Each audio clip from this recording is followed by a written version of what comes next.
Good day and welcome again to another English language session. Today we shall be looking at understanding misplaced and dangling modifiers. I am your presenter, Anush Harrison Jackson. I trust that you find this presentation enlightening and useful. God bless.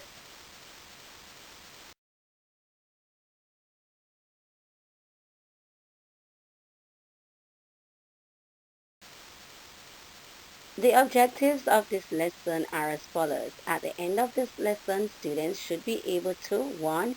Differentiate between a dangled modifier and a misplaced modifier. 2. Identify sentences that contain dangled modifiers and those that contain misplaced modifiers. 3. Correct sentences with dangled and misplaced modifiers. And 4. Complete given activities on dangled and misplaced modifiers.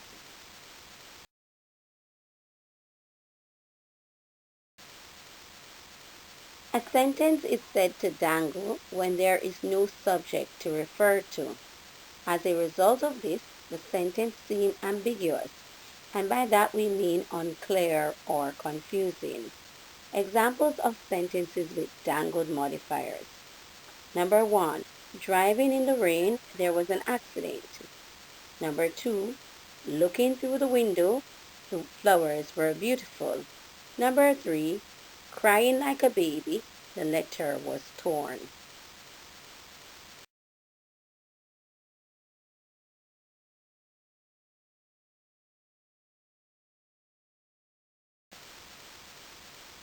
All three examples of dangled modifiers reveal that when there is a dangled modifier within a sentence, the sentence sounds absurd. Example, driving in the rain, there was an accident. In this case, we do not know who is driving or who was driving in the rain. And in the other instance, we do not know as well who has seen the accident. And as a result of this, there are some unanswered questions in the reader's mind.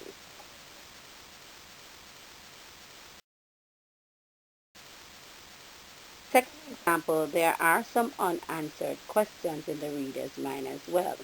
Who is looking through the window? Or who has looked through the window?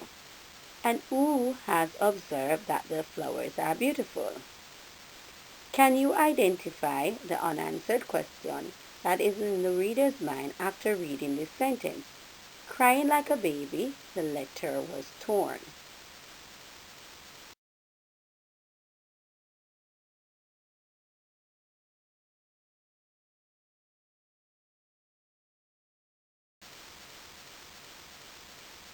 Correcting dangled modifiers. There are two ways of correcting sentences with dangled modifiers. These are 1. By adding a noun or pronoun that clearly explain the participle phrase. Example, driving through the rain or driving in the rain, there was an accident.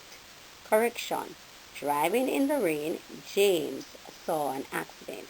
And in this case, you would have noted that after the participle phrase there is a comma, and shortly after that comma, the name of the person is placed.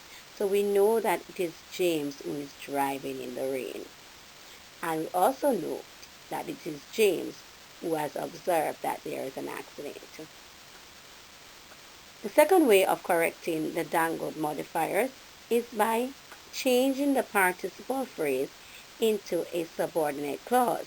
And once that is done, you must ensure that there is an appropriate independent clause. Example, driving in the rain, there was an accident. Correction, while James was driving in the rain, and that is the subordinate portion of that sentence, he saw an accident. He saw an accident is the independent clause. Remember that a sentence must have a subordinate and an independent clause in order to make sense. It cannot have only a subordinate clause. So we could not have while James was driving in the rain. While James was driving in the rain, what happened? So he saw an accident is the independent aspect of that sentence.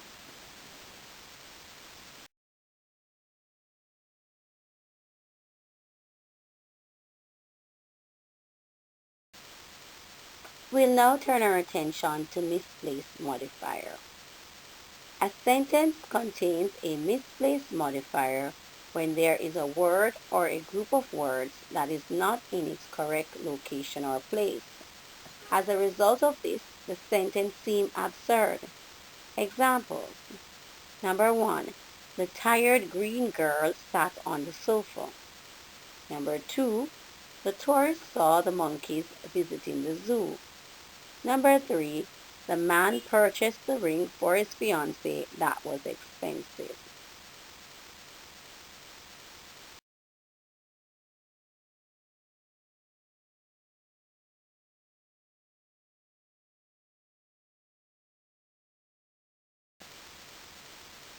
Misplaced modifiers. In order to correct a sentence with a misplaced modifier, you must first identify the misplaced modifier. Place the misplaced modifier as close as possible to the word that it modifies. And by that we mean the word that it gives the additional information about. In example number 1, the tired green girl sat on the sofa. The correction, the word green is out of place. The girl is not green, but the sofa is green.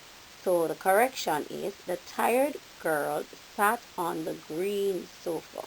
So the word green is placed as close as possible to the word that it gives additional information about, and in this case it is giving us additional information about the sofa. Number 2, the tourist saw the monkeys visiting the zoo. Now then we pause to think about who is visiting the zoo. And as a result of that, we know that it is not the monkeys who are visiting the zoo, but the tourists. So as a result, we know that visiting the zoo is the misplaced modifier, and so it must be placed as close as possible to the word tourist. So in that case, we could have visiting the zoo, comma, the tourist saw the monkeys, or the tourist, comma, visiting the zoo, comma, saw the monkeys. In the third example, the man purchased the ring for his fiancée that was expensive. So that was expensive is the misplaced modifier. We know that it is not the fiancé who is expensive, but the ring is expensive. So the man purchased the ring that was expensive for his fiancée.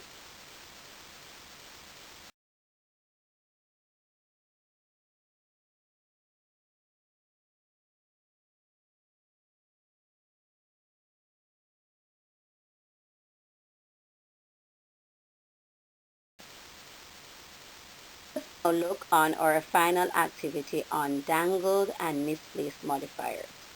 On the space provided, state whether the given sentence contains a misplaced modifier, that's MM, or a dangled modifier, DM.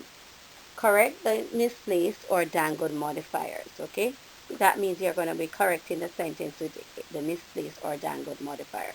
So number 1, standing on the shore, the wave splashes against the sand, and you're going to state on the short line whether it's DM or MM, and then you're going to correct that sentence. Number 2, Susan studied several hours preparing for her exams. Number 3, riding on the bus, it started to rain. Number 4, while mopping the floor, the baby awoke. Number 5, the industrious farmer took his goats 2 miles from his home, living in the hills. Thus you will get 10 on this exercise. I trust that you have found this presentation on dangled and misplaced modifier useful. If there are any questions, please leave them in the comment box below. Remember to like, comment, subscribe. God bless you.